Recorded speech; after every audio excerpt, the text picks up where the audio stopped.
All right, let's just jump right in. You know, we're all taught to think that health comes from a pharmacy, from a prescription bottle.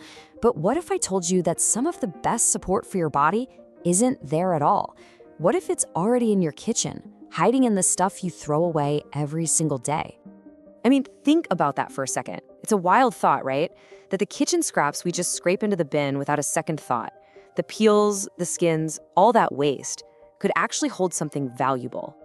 Now, this isn't about miracle cures, not at all. It's about rediscovering a different kind of forgotten way to support our bodies. And this whole idea, this journey, it really comes down to one guy's story. Let me introduce you to Robert. He's 71 years old. And what he learned didn't replace his doctor or anything like that, but it gave him something he really wasn't expecting, a new sense of control over his own health. And here's the really interesting part. None of this is actually new.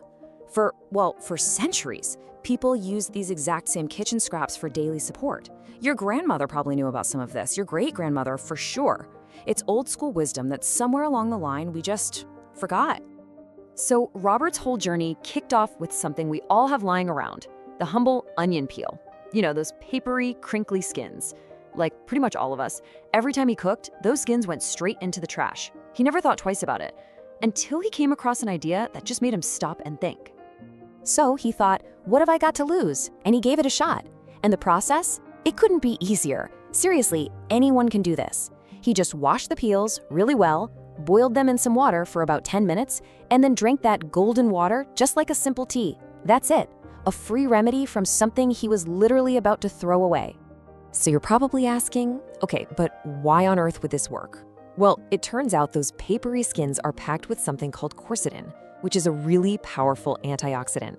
And get this, the skins have more of it than the onion itself. Plus, they've got other compounds that are known to help with circulation and have these gentle anti-inflammatory properties. So after drinking this tea a few times a week, Robert started to notice something. Now this is super important. It wasn't some dramatic overnight cure. He didn't suddenly feel 20 years younger. It was just subtle. His joints felt a little less stiff when he got out of bed in the morning. A gentle, consistent improvement. He just felt better. Okay, the big question. What's it taste like? I know you're wondering.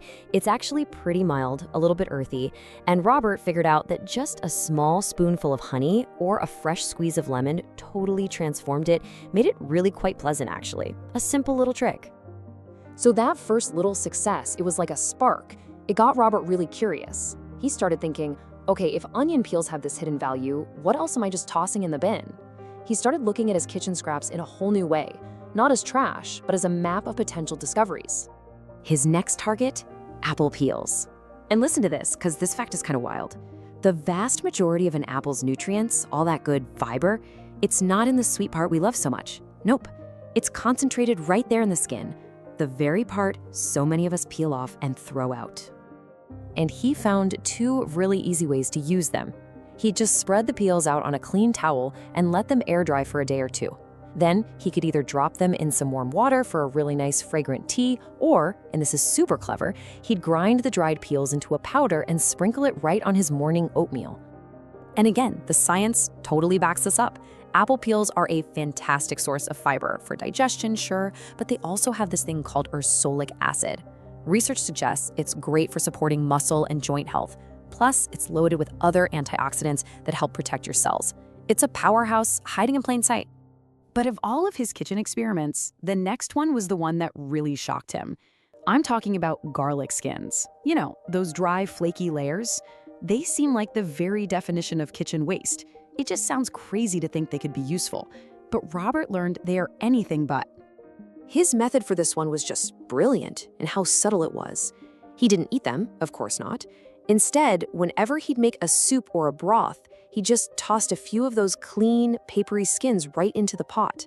He'd let them simmer away with everything else, quietly infusing the broth with all their goodness, and then he'd just fish them out before serving. No taste change, just pure, hidden benefits. So Robert's making these gentle teas and infusions, and he's feeling a bit better physically. But you know what? That was only half the story. Something much, much deeper was happening. The real game-changing benefit for him was this profound new feeling of control. Okay, let's pause here because this is absolutely crucial. We have to be crystal clear about what this is and what it is not. What we're talking about is gentle, daily support that costs next to nothing. It is not a miracle cure, it is not medical advice, and it is absolutely not a replacement for your medication or for seeing your doctor. Think of it as an addition, never a substitute.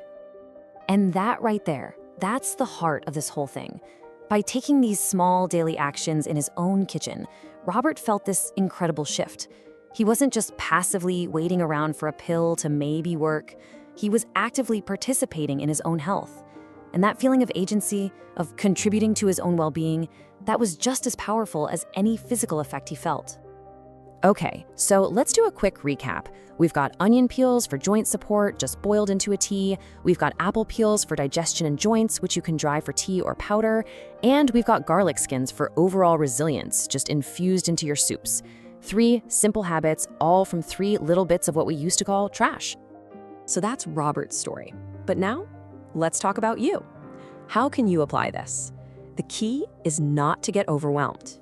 You don't have to do all 3 of these things at once. Just start with one small habit, whichever one feels easiest or most interesting to you. Here are those starting points again. Next time you chop an onion, just save the skins, wash them, and try the tea, just once. Or, even easier, just start eating your apples with the peel on. And the next time you have a pot of soup simmering, toss in a couple of garlic skins. That's it. One small, simple step. So, just take a second right now. Which of these 3 seems like something you could actually try? The onion tea, the apple peels, the garlic skins in your soup? Because ultimately, just like it was for Robert, the choice is totally yours. And that's kind of the whole point, isn't it? It's about taking one small, proactive step that feels right for you. This whole journey just shows that taking care of ourselves doesn't always have to be so complicated or expensive. Your health really is in your hands. And as Robert found out, sometimes the support you're looking for is already waiting for you, right there in your own kitchen.